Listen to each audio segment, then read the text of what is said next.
Out of Columbia, South Carolina, and Ben will introduce himself. But Ben is with Arnett Muldrow and Associates. They have offices in Greenville, South Carolina, and Milford, Delaware, where he resides. So it's been our distinct honor and privilege to be with you guys the last couple of days. We fell in love with the place. It's got great charm. This retro feel, I think it's the things that you know and the things that you love about this place.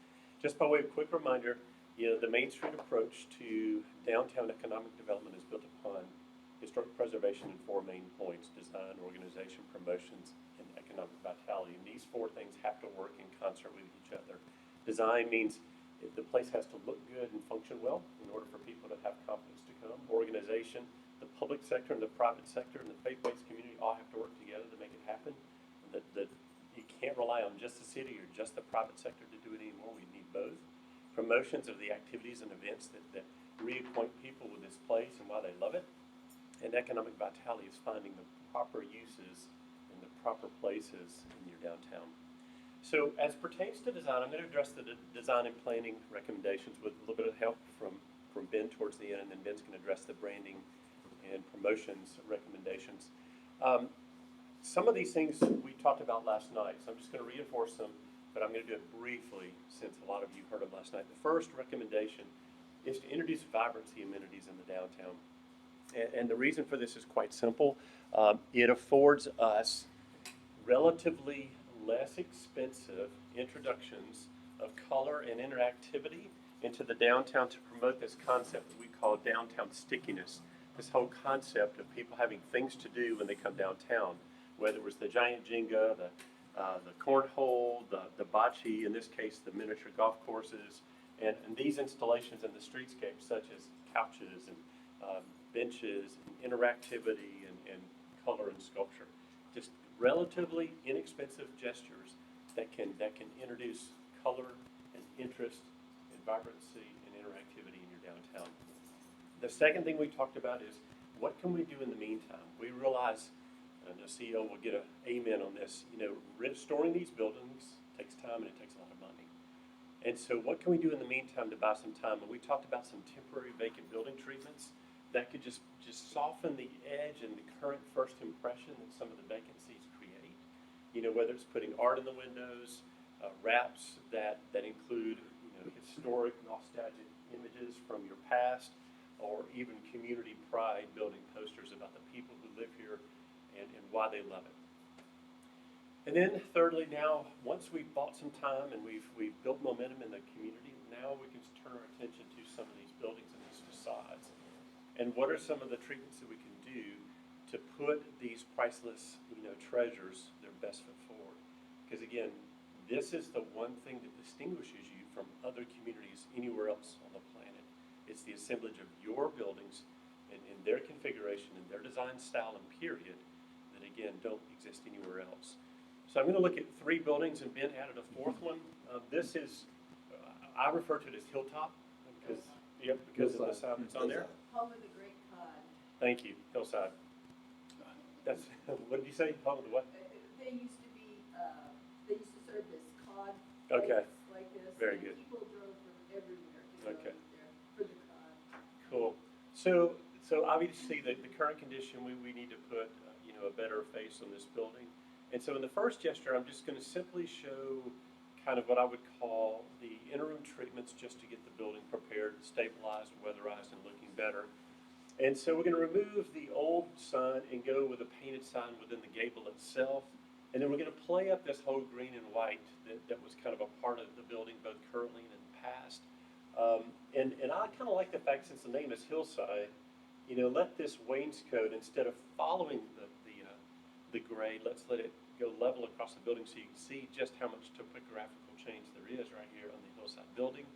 And we're going to replace the doors and the windows, and you're probably noticing that these look different than the others, and there's a reason for that. I want to go to this next image. This is a kind of a generic food hall image from another place. And in some good conversations with the building, well, I don't know if it's a building owner, but somebody who has experience with running the restaurant in this town, is that it is really hard. It's like pushing a sled uphill because, as Ben noted yesterday, almost half of your population leaves during the day for work. And so The idea that in the short term, you want to do large restaurants, singular restaurants, might be tough. And so this concept is what we call a food hall, where you would have multiple smaller vendors who serve food, and then you eat in a common area. Okay, here's a crude way to think about this. Think about it as like indoor food trucks. Okay, that's a simple way to think about it. And so the notion is, as you are building the restaurant and the retail market in downtown Rockaway, perhaps you should emphasize what I would call micro retail and micro restaurants over full-blown retail and full-blown restaurants occupying an entire building. And so this building is ideally suited for that, and we're going to show it in a second. And the second historic photo I want to show you, apparently this hotel sat, I think, in that site is what I've heard. But there's only one thing I want you to pay attention to, and that's the nature of this signage. This is what we call backlit channel signage, which rests on the top edge of the roof. And that's going to become relevant right now because we're going to now transform this generic building called the Hillside into the Hillside Food Hall. You know, and now imagine the power of these vendors in the sides and in the back, and then a common food hall in the center with these roll-up doors, so you can see this interest and interactivity on the inside and the outside. Again, I heard about a barbecue joint that opened up and unfortunately folded. You know, imagine how perhaps more successful they would have been if they prepared their food off-site where they already did, and then just simply bring it here and they sell it. You know, imagine the power maybe of Dean having a satellite little corner in this from the coffee shop up the hill. Now you've also created a small ice cream shop opportunity. But again, none of these tenants now have to rent an entire building and fix up an entire building. They just have small space within an overall home. So again, before and after, and I hope we like after better. So, I tell you what, we'll talk about these painted parking spaces a little bit later. Now, see, y'all, I believe you own this building, right? Yes. And I think it's affectionately referred to as the lighthouse. Am I correct in that? Okay. And when you look at this imagery, simply stunning, just absolutely stunning. And in the conversations with Gail, this is a joke, she said we wanted to cover all that with stucco and paint it pink and purple. So we hope that's good for you. I'm just kidding. No, the actual conversation was, what if we made some changes to what exists now, which, by the way, I think looks actually quite good. But what if we made some changes to take it back a little bit towards this historic image? And the main impetus of that would be twofold, at least for this mainly left side. Number one is this balcony, historically, it was covered by, you can see the architecture just covered it all. And then secondly, it was painted white. So, but first, I want to show, we're going to show it stained, and then we're going to show it white, and we can compare and contrast. So this would extend it over the top like it was historically. I'll explain why the garage doors are there now. Of course, as you remember, that used to be a literal car bay. Oh, yeah. But now, because of the desire to be a restaurant, and can you imagine, you know, a table beside those windows with views over the river, how wonderful it would be? And so now we're going to take it in this gesture, and we're just going to simply animate it with what it could look like, people dining on the inside, interactivity between this lower bay, and of course dining on the outside. Again, we'll talk about the colored spaces in a moment. You have a small retail opportunity over here. And again, so now we're going to show it, what would happen if it went to white. And that's what would happen if we took it to white. And shockingly, ironically, I originally thought I would want it white, but now that I've seen them both, I'll be honest with you, I actually prefer it stained. So existing conditions, and this would actually be my preferred option of the option. So great building, great use, and I can't wait to see what you do with it. So last but not least, this is a pizza cellar. No pressure, no pressure, no pressure. Now, I met with Dean yesterday. Do any of you relate to this property? Okay, all right. No, that was Dale. Dale. Okay. So this is a fascinating study. And what I mean by that is, it's clear to me that y'all have created this building to test who's from here and who's not. Okay, it is real easy because your first test as a foreigner is we have 4 red doors. You have to guess which one is actually going to get you into the restaurant. That's Okay, true. door number 1, not going to get you there. Door number 2, not going to get you there. Door number 4, not going to get you. And if you're lucky, on 1 or 2 or 3 or 4 tries, you'll find the actual one that gets you there. But the real secret is the locals would never go in that door, right? Where would you go into the restaurant? You go in the back door. That's exactly right. And so it's a trick to find out who's from here and who's not. Okay, it's kind of like the modern version of the speakeasy. So that's the first challenge that we have. The second challenge we have, and again, it's funny because Dale kept apologizing. Dale, you don't have to apologize. I get it. I understand how these buildings kind of morph and change over time. But it was one of those things where the left hand kind of didn't know what the right hand was doing. And you look up one day and it's like, so why do we have awnings over no windows? You know, and why, is this piece such a bright and glaring color as opposed to softer? And why do we have so many redundant signs? And again, it's just this incremental change that over time creates a visual, we'll call it unappeal, that thankfully I think can be corrected with some rather simple gestures. So I'm going to show it in 2 stages. And the first, to quote Ben again, the power of paint and just signage to unify things. Look at the difference by just toning down the paint. You know, on this upper, all this is the same. And now the fake doors, we're going to paint them the darker color to match the synthetic stone. And so the one that will actually get you into the restaurant is now the only one that is red.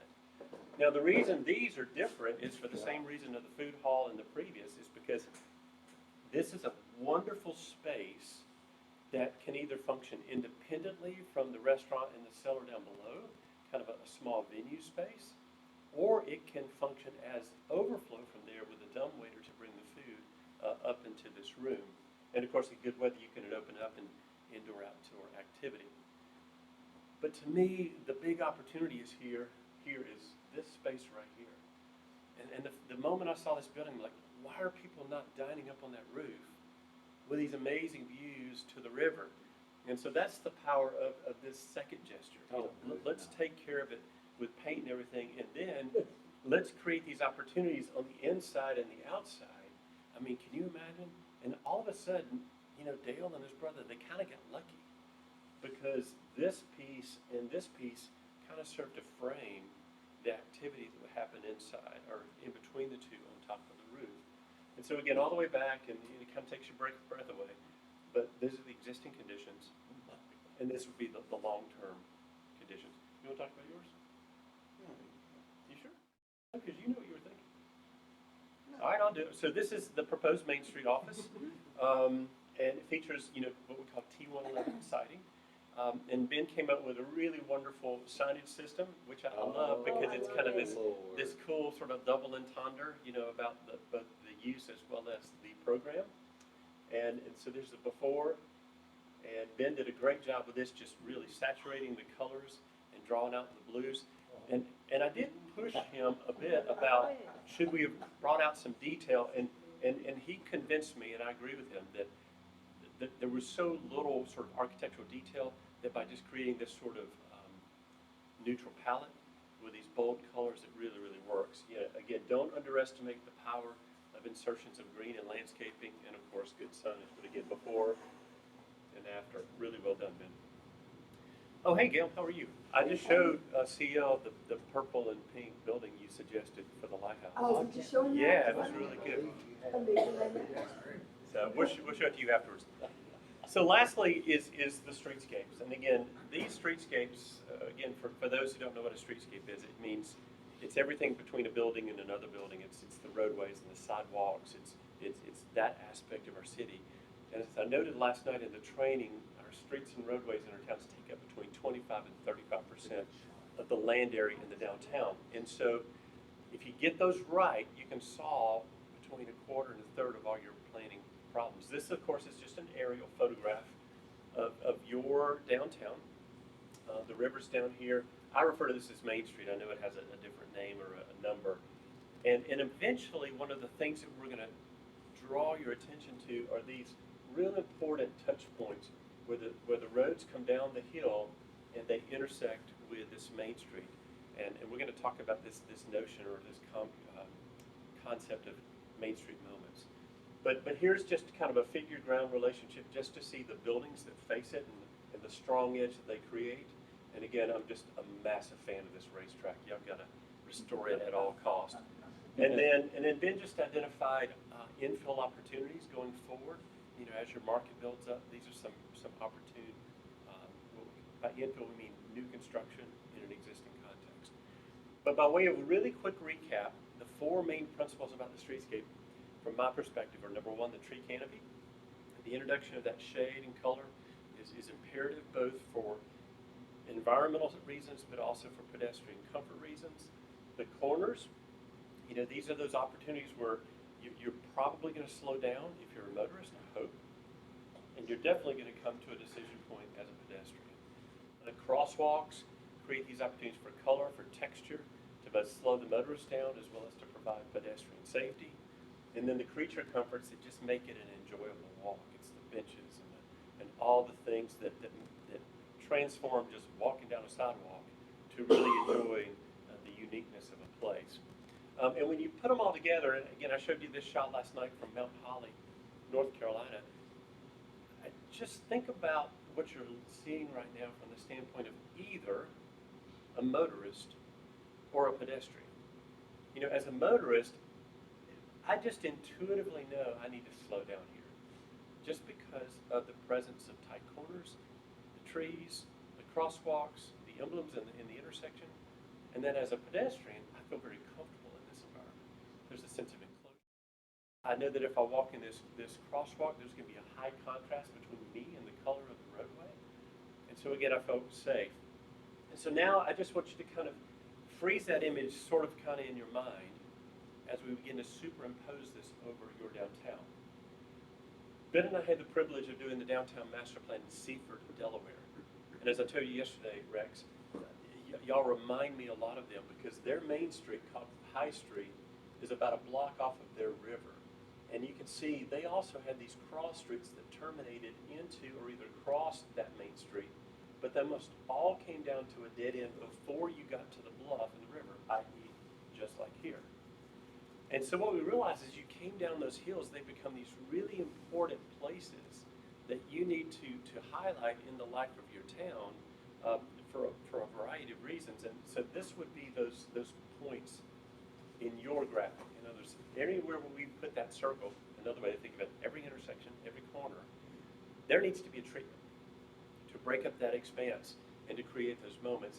And in Seaford, you know, the recommendations we made, this is from Seaford, you know, just putting colorful Adirondack chairs, or like here in Bluffton, South Carolina, just introducing color, sculpture, flowers, anything you can do in those moments to create these rhythm of the 5 or the 6 points as you traverse your downtown, that is kind of a stop and think about this.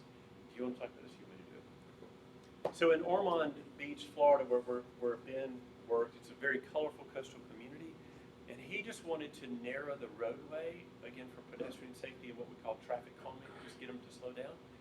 And I love what he did. He's just going to simply take these parking spaces, and instead of them just being the same color as the asphalt driving lanes, he just introduced these pastel colors. And all of a sudden, the visual clue to the motorist is, this is where you drive and that's where you park. But it also introduces this whole layer of interest and creativity in the downtown. And I hope y'all now are remembering how I showed that in my building renderings. We're going to see one for Ben in a second.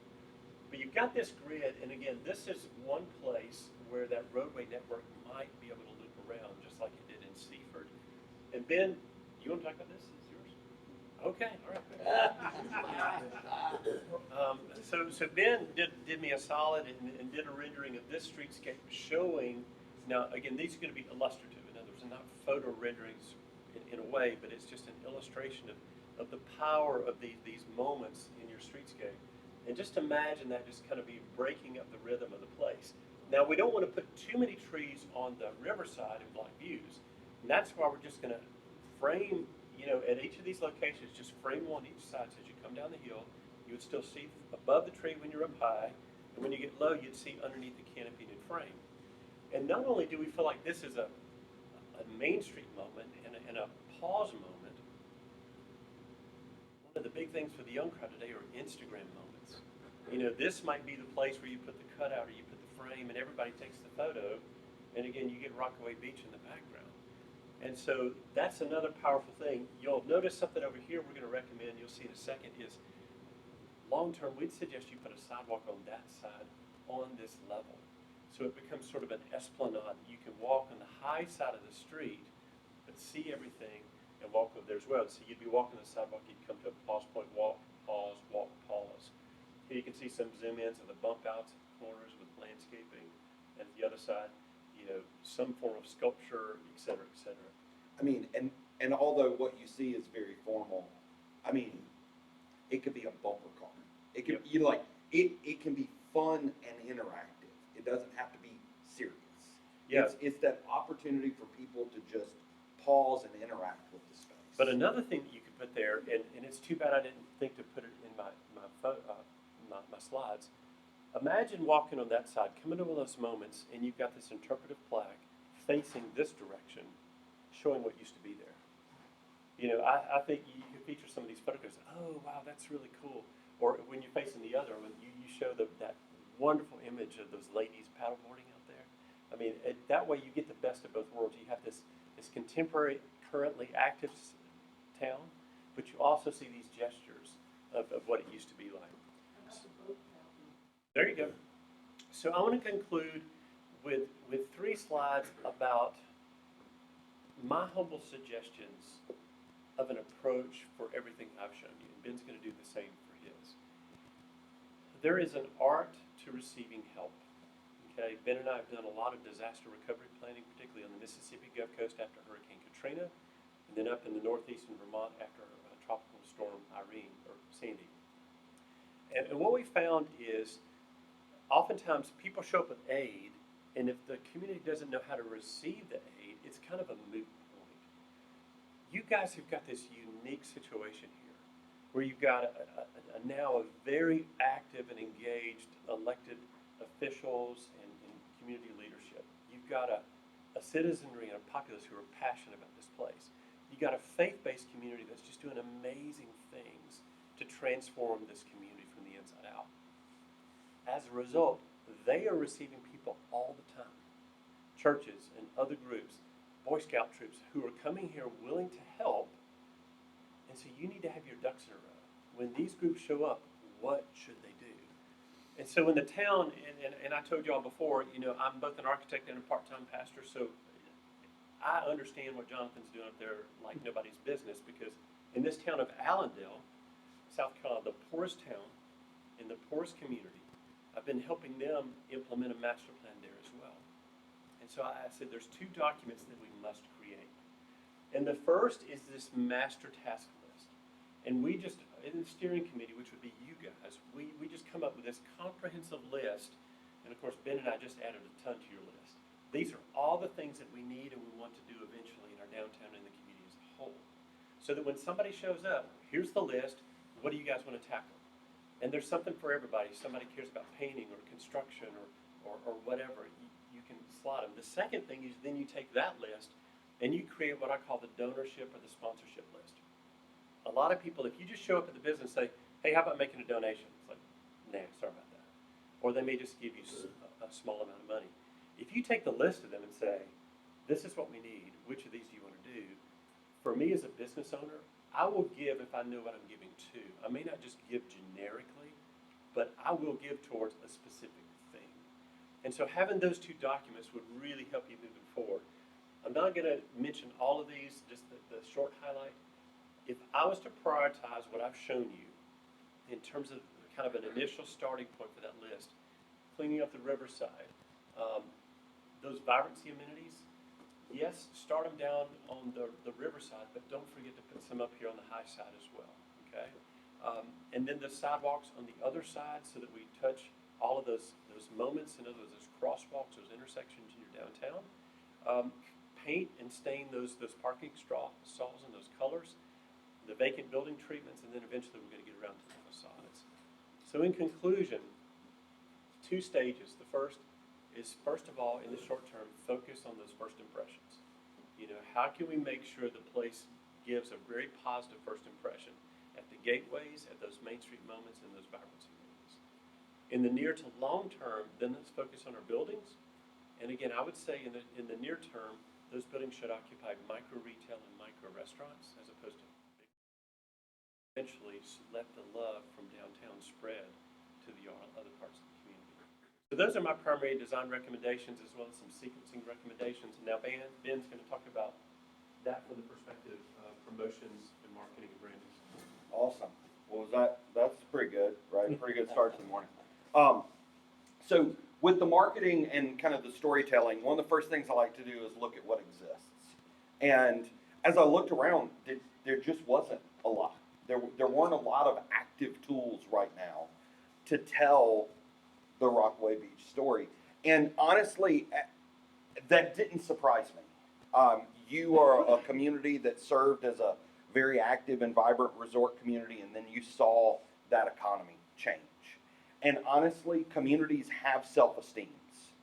And it's one of those things where when you watch those visitors start to wane, when you watch those amenities that you had start to go away, you become hesitant to tell your story. You don't want to disappoint. You don't want to hear, oh, well, I used to come here when I was a kid. What happened? And then you end up stop telling anybody anything.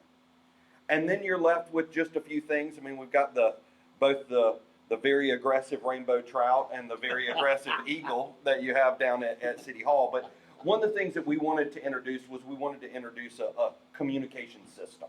So you define the components and then you use those components consistently to tell your story. And I always like to start with colors. So I landed on a 5-color color palette. 2 blues, green, a gold, and kind of a warm peach. I call it peach color. These were derived for some of the photos that I took here. Obviously, typically when you have a community like this, you're going to land on green and blue because you got trees and water. That's, it's not overly complex. But we wanted to have a color palette that when combined together, it wasn't strict primary. It looked sophisticated. It worked together and had a little bit of vibrancy to it. Then from a typeface selection, I selected 3 different typefaces to use for the overall system.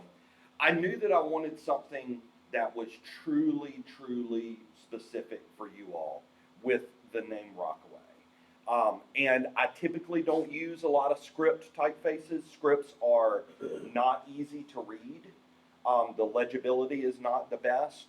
But when you have a certain iconic status, you're allowed to lean on your identity to carry through. I mean, you think about the Coke logo. The Coca-Cola logo is not legible, but there's nobody out there that would criticize it because everybody knows it.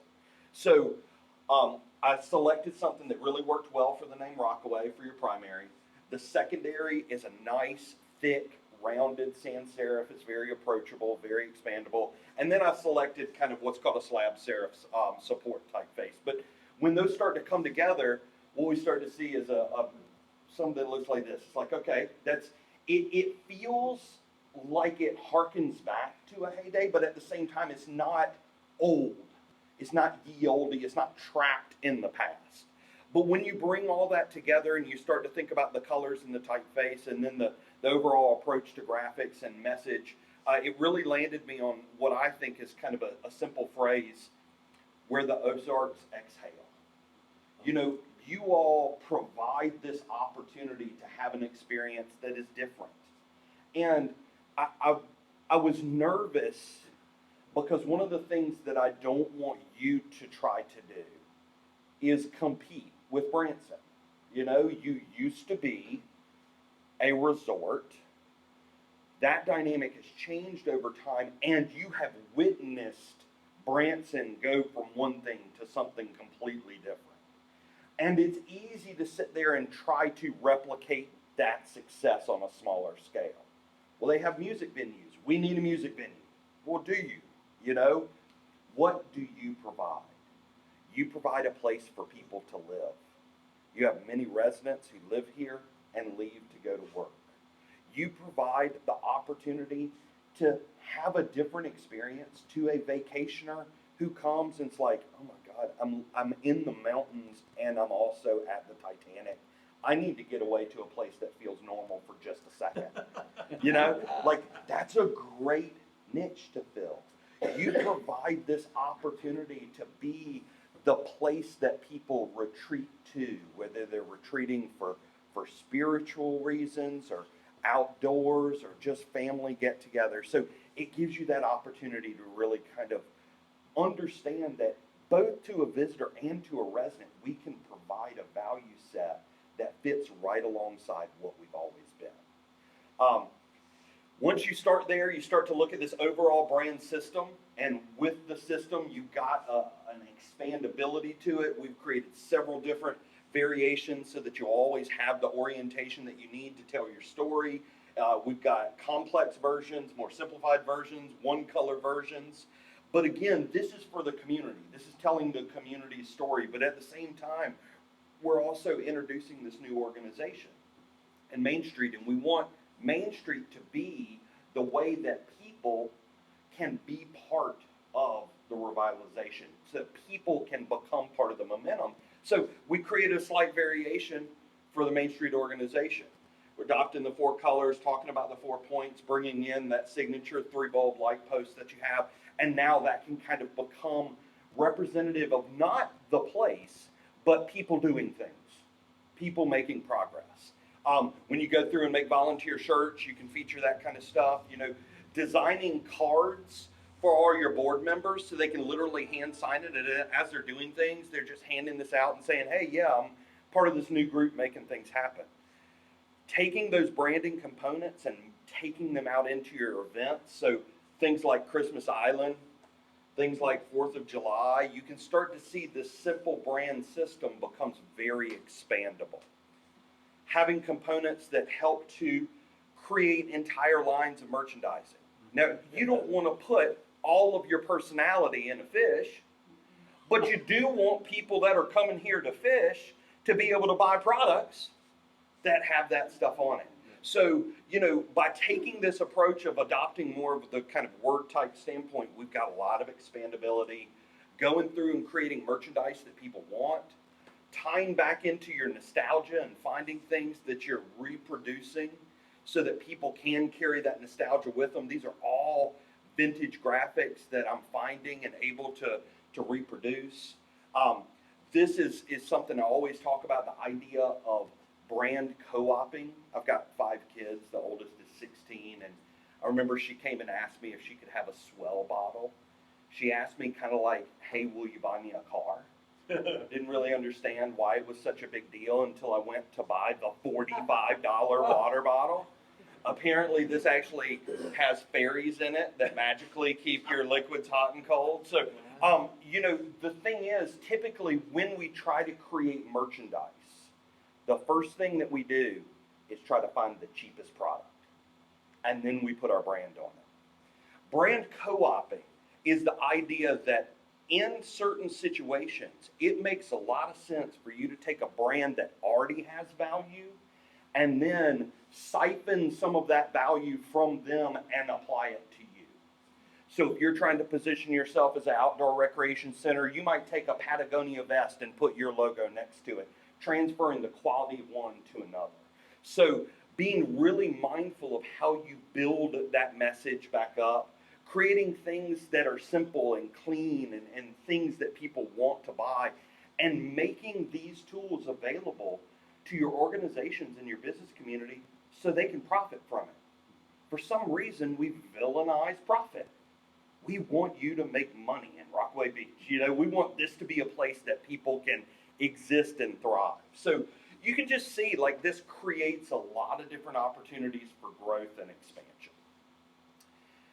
Always like to talk a little bit about signage. So with this, just showing what a comprehensive sign system might look like for the community. You can see on, well, I'll go through these bit by bit. So with your gateway signs, you've got a really, really great giant gateway sign, but you might re-announce arrival at certain points. And one of the things that really struck us was just this unique dynamic of kind of the sculpted stone, you know, in certain scalloped designs, and then kind of the stuccoed top. So taking architectural elements from your community and incorporating it into the signage is a really, really interesting tactic to make sure that the signage feels like yours. But you also might have times that you want to re-announce arrival into a community as people enter in more to the core. We'll always put those signs at the corporate limits and then we don't say anything else. So being able to do more affordable pole-mounted gateway signs. Then you move into what are called trailblazer signs. Trailblazer signs are carrying and creating that seamless experience. They typically feature only 3 destinations per sign. And then you can have smaller scaled as you get more into where the pedestrians are walking around. And then introducing street banners. Now I will say, you don't want to put these street banners on your current light poles because you know, it's like you'd run into them because the light poles are like 6.5 feet tall. But on the telephone poles and across the street and things like that, you can start to see where having that dual banner system, it provides color and it starts to create some vibrancy and activity in the space. And then from there, we start to talk a little bit about implementation. And with the implementation, we're going to give you a lot of tools to try to make this easy. I know that this looks and feels like a lot, but believe it or not, it's once you have it, it becomes really, really easy. So the first thing that we're going to do is we're going to create a style guide document for you. We're going to define all these colors, all these typefaces. We're going to give all of that to you. We've also created a comprehensive implementation checklist. People always say, how should we order it? Well, that's not for an expert to tell you, because only you know the resources at your disposal and know what order makes sense for you. But having the whole list provides a tremendous amount of clarity because it helps you to prioritize. And you never know, an opportunity might come along and something that seemed like it didn't make sense now, but maybe 3 years down the road, things could change in a spin and you can change your priorities. And that's why we like to really treat this as a more fluid implementation guide. Something else that we've created for you is a how to be a brand partner page. This is literally an entire page of ideas for members of your community of how they could use this, how they can make it work for them. And then also for the Main Street organization, we've created a brand score that allows you to self-score your own implementation and identify the low-hanging fruit. So you can constantly go back and be on task with how you're using the toolkit. Make sense? Yes. All right, so that was us talking. Now it's your turn. What are your thoughts? Where's the money to do all this?